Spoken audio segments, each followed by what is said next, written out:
Jangan lupa subscribe di YouTube channel Metro TV News dan juga nyalakan notifikasinya. Pemberantasan Korupsi atau KPK di bawah kepemimpinan Firly Bahuri meraih sejumlah capaian yang patut diapresiasi. Kinerja KPK pada periode 2020 berhasil memulihkan serta melakukan optimalisasi aset Pemda dan pemerintah pusat dengan nilai mencapai 592 triliun rupiah.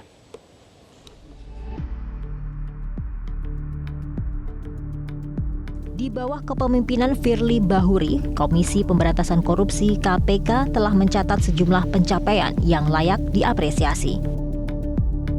Kinerja KPK pada periode 2020 berhasil memulihkan, menertibkan, dan mengoptimalisasi aset negara hingga sebesar 592 triliun rupiah.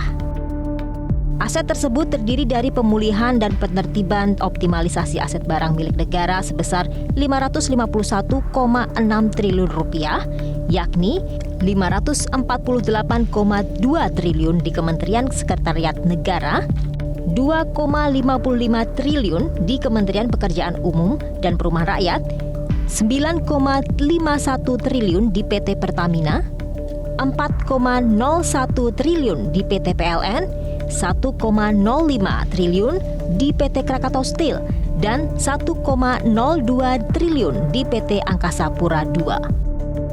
Sementara 40,8 triliun rupiah lainnya merupakan aset pemerintah daerah, dengan rincian 25 triliun dari penambahan sertifikat aset pemerintah daerah sebanyak 25.048 sertifikat.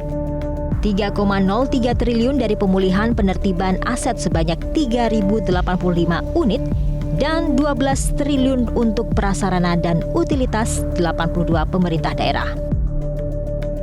KPK juga mencatatkan peningkatan kinerja dalam penindakan kasus pemberantasan korupsi, mulai dari tahap penyelidikan, penyidikan, penuntutan, dan putusan ingkrah hingga eksekusi. Tercatat tahap penyelidikan di tahun 2004 sebanyak 23 kasus, tahun 2008 70 kasus, tahun 2012 77 kasus, tahun 2016 96 kasus, dan tahun 2020 111 kasus.